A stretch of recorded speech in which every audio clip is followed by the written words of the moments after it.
इस कार्यक्रम के प्रसारण पुण्य आयोजक हैं Shri Kanwar Lal ji Mahavir Prasad ji Patni, RK marble group, Madanganj, Kishangarh, Rajasthan.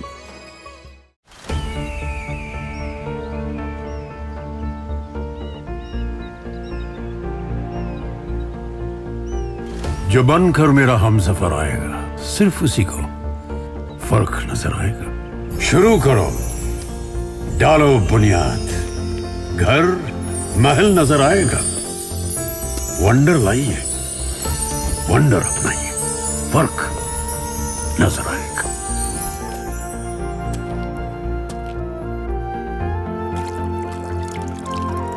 पानी भर लो अंजलि में,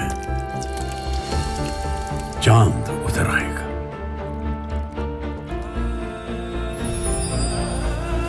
वंडर है ना, वंडर लाइए, फर्क नजर आएगा।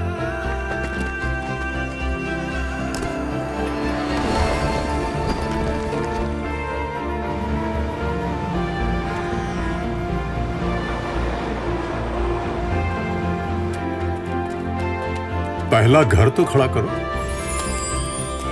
शहर नजर आएगा।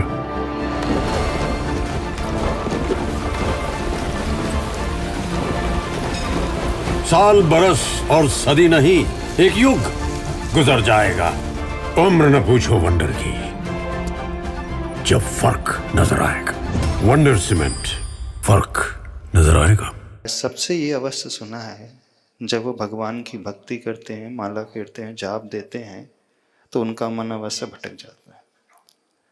हर एक की यही शिकायत होती है, जब भी वो माला फेरने बैठता है, ध्यान लगाने बैठता है, तो उसका ध्यान, उसका मन, उसका उपयोग नमोकार मंत्र में, सिद्धों में नहीं लगता है, प्रभु में नहीं लगता है।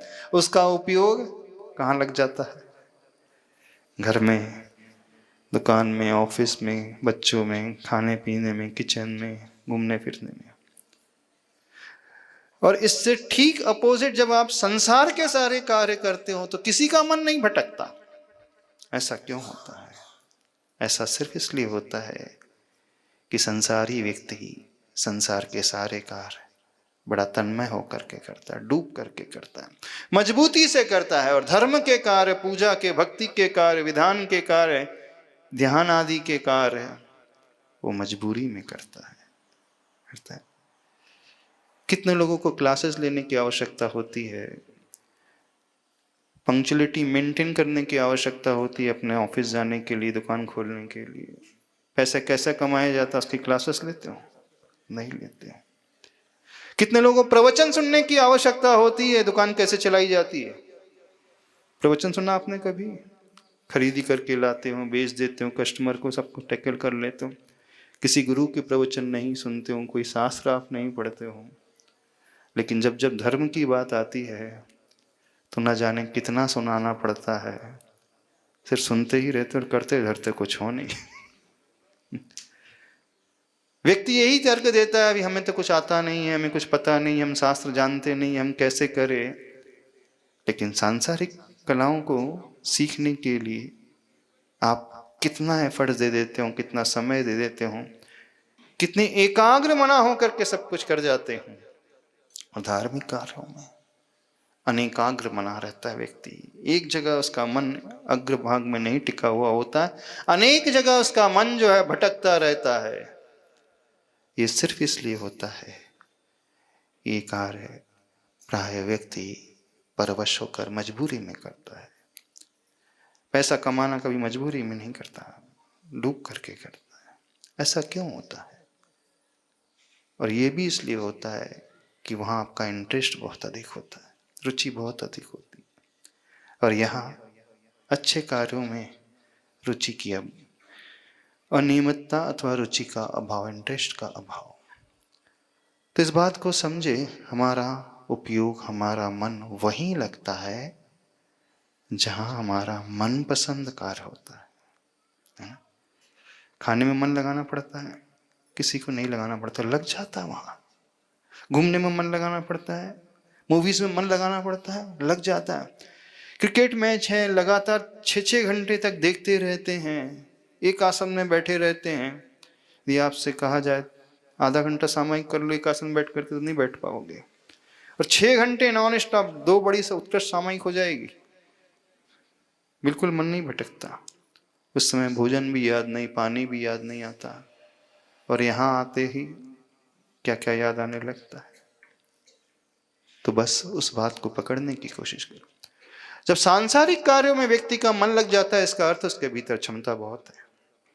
ये समझना, उसके भीतर कैपेसिटी बहुत है अपने मन को एकाग्र करने की। क्षमता से रहित वो नहीं है, क्षमता से सहित है वो। तो जब क्षमता उस क्षेत्र में है तो क्षमता इस क्षेत्र में क्यों नहीं हो सकती? पोटेंशियल तो उतना ही है। जब आप उस डायरेक्शन में, विपरीत डायरेक्शन में इतनी स्पीड से भाग सकते हो तो दूसरी डायरेक्शन में भाग सकते हो, क्यों नहीं चल सकते? अच्छे से चल सकते हो। तो कोई यदि ये एक्सक्यूज देता है कि नहीं मेरी तो क्षमता नहीं है, ऐसा है वैसा है, सब बहाने हैं इधर उधर की, कुछ होने वाली बातें नहीं है। यदि हम धर्म की सिद्धि चाहते हैं तो एक बात कान खोल करके सभी लोगों को सुन लेना चाहिए। धर्म की सिद्धि, पूजा विधान की सिद्धि, ध्यान की सिद्धि, स्वाध्याय की सिद्धि कैसे होती है?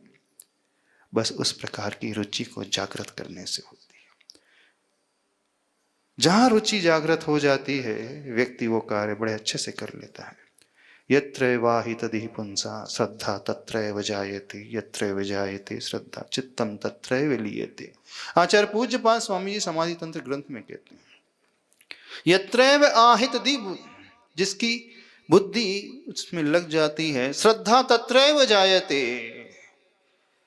वहां श्रद्धा गहरी उत्पन्न होने लगती है, और बुद्धि वहां लगती है जहां रुचि होती है। और यत्रैव जायते श्रद्धा चित्तम तत्रैव लीयते, जहां श्रद्धा उत्पन्न हो जाती चित्त वहीं उसका लीन हो जाता है। तो देखना क्या गजब का सूत्र आचार्य भगवान दे रहे हैं। हमारा चित्त यानी संसारी व्यक्ति का चित्त सांसारिक विषय में बड़ा अच्छे से लीन होता है। किसी को कोई ट्रेनिंग लेने की आवश्यकता नहीं पड़ती, किसी को कोई ट्रेनिंग लेने की आवश्यकता नहीं। गाली देने के लिए कोई स्कूल जाता है, ट्रेनिंग लेता है? कोई कोचिंग क्लास ज्वाइन करता है? नहीं करता ना। कहां से सीख लेता है? और एक बार सुनता है और कभी नहीं भूलता वो। नमोकार मन 24 तीर्थंकर के भगवान के नाम बताएं तो वो भूल जाएगा। आप जो भक्तामर स्तोत्र भूल जाओगे, रोज पढ़ोगे फिर भी भूल जाओगे, और 40 साल पुरानी गाली सुनी होगी तो आज भी याद होगी। गाल्यावरण कर्म का विशेष क्षयोपशम होगा, है ना? कौन से कर्म का क्षयोपशम होगा? गाल्यावरण कर्म का विशेष क्षयोपशम। गाली में जो आवरण डाला है ना जिस कर्म ने, उसका विशेष क्षयोपशम। ऐसा है कि मति ज्ञान आवरण कर्म का विशेष क्षयोपशम क्या है? जब गाली याद हो सकती है इसका मतलब बुद्धि तो बड़ी गहरी है, मजबूत है, वो कभी नहीं भूलता। 40 साल पुरानी वो घटना एज इट इज व्यक्ति बता देता है, और अच्छी बातें तुरंत भूल जाता है, आगे पाठ पीछे सपाट। तो जब उस क्षेत्र में व्यक्ति का मन इतना लीन हो सकता है तो आचार्य भगवान कहते हैं उसकी शुरुआत उस रुचि से होती है। यत्रैव आहित दी बुद्धि श्रद्धा तत्रैव जायते, हमारी बुद्धि, हमारा उपयोग वहां लगता है जहां हमारे रुचि का विषय होता है। और जहां रुचि का विषय आ गया, बुद्धि लग जाती, तो वहां श्रद्धा गहरी हो जाती है, और जहां श्रद्धा गहरी हो जाती चित्त बड़ा तन्मय हो जाता है, उपयोग बहुत, मन जो है बहुत अच्छे से एकाग्र हो जाता है। तो देखना आपकी बुद्धि कहाँ लगी हुई है।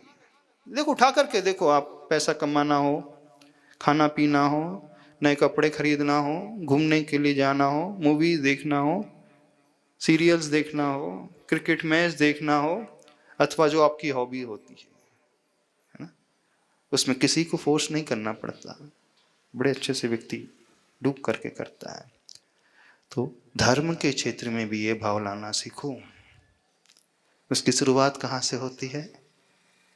उसकी शुरुआत अंतरंग रुचि से, अंतरंग उत्साह से होती है। जिन जिन की रुचि होती है उसे आनंद आता है। देखना वो कभी बोर नहीं होता। और जहां हमें बोरियत महसूस होने लगे तो नियम से समझ करके चलना हमारी रुचि की कमी अवश्य है। बिजनेस कर रहे हो कि शॉप है, शोरूम है, दिवाली का सीजन है, कस्टमर आए जा रहे हैं, अतुल काका लाइट भी गुल हो गई है, रात्रि में पानी का त्याग है, भोजन का भी त्याग है, और इतना टाइम नहीं है कि काउंटर को छोड़ करके जाया जा सके। पानी याद आता है लोगों को, भोजन याद आता है? बिल्कुल नहीं याद आता। क्यों नहीं याद आता? शरीर तो वही है। वहां गहरी रुचि है पैसे के प्रति, आसक्ति है। तो व्यक्ति भोजन भी भूल जाता, पानी भी भूल जाता, इवन शारीरिक कष्ट भी उसे उस समय याद नहीं आते। और जब भी आप मंदिर में आओगे पूजा करने के लिए, महाराज जी बहुत दर्द है कमर में, हम बैठ ही नहीं सकते। हाँ, इतने घंटे इतने दिन लगातार बैठना है विधान में, संभव ही नहीं है। तो ये दर्द उस शोरूम में जाते ही कहाँ गायब हो जाता है? बता दो, कहाँ गायब हो जाता है? शरीर तो आप ही का है। वहां दर्द की ओर दृष्टि भी नहीं जाती, फील भी नहीं होता कि दर्द है। क्यों ऐसा होता है? सिर्फ इसलिए कि पैसों के प्रति गहरी आसक्ति है। तो बस जैसी लगन पैसों के प्रति है, वैसी लगन प्रभु के प्रति, धर्म के प्रति लगाना। आचार्य प्रवर चामुंड राय जी हुए हैं, वही चामुंड राय जिन्होंने गोमटेश बाहुबली भगवान की प्रतिमा बनाई। बाद में उन्होंने दीक्षा ले ली और दीक्षा लेने के पश्चात उन्हें ग्रंथ रचा, एक आचार सार ग्रंथ है जहां तक याद है, चारित्र पर के ग्रंथ भी लिखा है। उसमें एक बड़ी गजब की बात उन्होंने लिखी।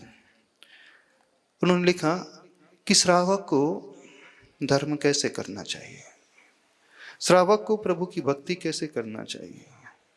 तो उसमें उन्होंने दिया उदाहरण, कहा जैसे वो पाप करता है वैसे वो धर्म करे। क्या कहा उन्होंने? जैसे वो पाप करता है वैसे धर्म करे। उन्होंने ये नहीं कहा कि पाप छोड़ करके धर्म करे। क्या कहा? जैसे वो पाप करता है, अर्थात जैसे वो डूब करके पाप करता है वैसे ही वो डूब करके धर्म करे, तो उसे धर्म की सिद्धि हो जाएगी।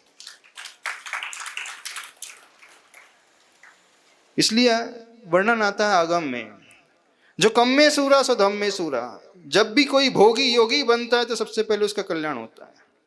चिलात पुत्र मुनिराज को उठा करके देखो, हाँ, गुरु गज कुमार मुनिराज को उठा करके देखो, अंजन चोर को उठा करके देखो। ऐसे बहुत सारे उदाहरण। अभी अपन पंचम काल में आचार्य पर्वत शांति सागर महाराज जी से दीक्षित एक आचार्य पाय सागर महाराज जी थे, और उनका इतिहास आप पलट करके देखो, एक नंबर के सप्त व्यसनी।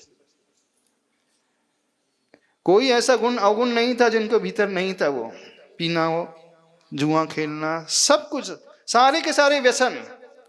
और जिस दिन वो बदले, ऐसी कठोर साधना से माध्यम से, जो दृढ़ता से जो साधना की, लोग उन्हें देख करके आश्चर्य से भर उठते थे।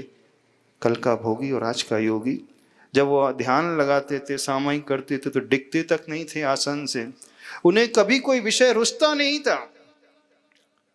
बस आवश्यकता है दिशा पलटने की और कुछ नहीं। क्योंकि जो भोग में इतनी एनर्जी लगा सकता है, इसका मतलब क्षमता से वो रहित नहीं, क्षमता से सहित है। बस आवश्यकता उसे नई दिशा देने की। तो हर संसारी व्यक्ति भोगों में बहुत ज्यादा गहरा डूबा हुआ है। यानी हर एक व्यक्ति की क्षमता बहुत मजबूत है, कोई क्षमता से कम नहीं है। बस थोड़ा सा, जब आप प्रभु के पास आओ तो प्रभु को बाद में देखना, पहले अपने पापों को देख लेना कि मैं पाप कैसे करता हूं। क्या कह रहे हैं? जब भी आप पूजा करने के लिए आओ, विधान करने के लिए आओ, तो पूजा की पंक्ति बाद में पढ़ना, पहले अपने पापों की पंक्ति को पढ़ लेना। मैं पाप कैसे डूब करके करता हूं। उस समय मुझे ना दिन दिखता है, ना रात दिखता है, ना भूख दिखती है, ना प्यास दिखती है। मुझे कोई प्रतिकूलता नजर नहीं आती, कोई बोरियत नहीं होती है, थकान नहीं होती है शरीर में, चेहरा मुरझाता नहीं है। फिर भी मैं करते चले जाता हूं। तो बस प्रभु, मैं आपके पास आया हूं, तो मैं धर्म कैसे करूंगा? वैसे ही डूब करके करूंगा जैसे पापों को मैं डूब करके करता हूं। बहुत जल्दी कल्याण हो जाएगा। समझाने की आवश्यकता नहीं, प्रवचन की आवश्यकता नहीं है।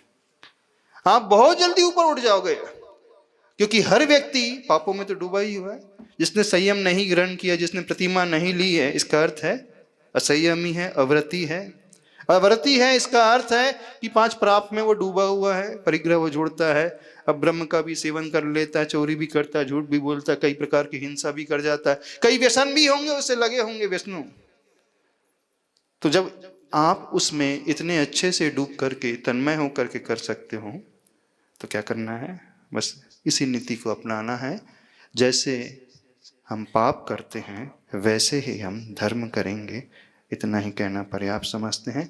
फिर ये सिद्धों की आराधना, प्रभु की भक्ति आप लोगों के लिए सिद्ध हो जाएगी। बोलिए अनंतानंत सिद्ध परमेष्टि भगवान की जय हो।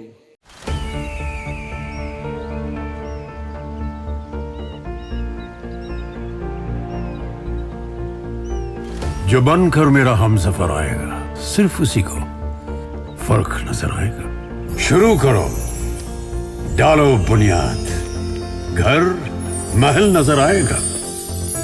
वंडर लाइए, वंडर अपनाइए, फर्क नजर आएगा।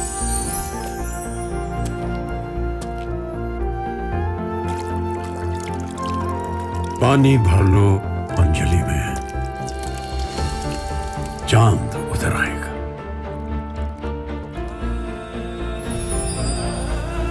वंडर है ना, वंडर लाइए, फर्क नजर आएगा।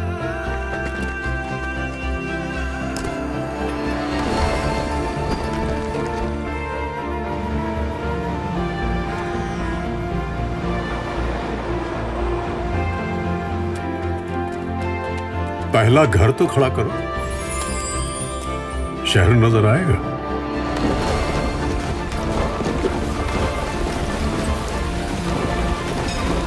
साल बरस और सदी नहीं, एक युग गुजर जाएगा। उम्र न पूछो वंडर की, जब फर्क नजर आएगा। वंडर सीमेंट, फर्क नजर आएगा। इस कार्यक्रम के प्रसारण पुण्य आयोजक हैं श्री कंवर लाल जी महावीर प्रसाद जी पाटनी, आरगे मार्बल ग्रुप, मदनगंज, किशनगढ़, राजस्थान।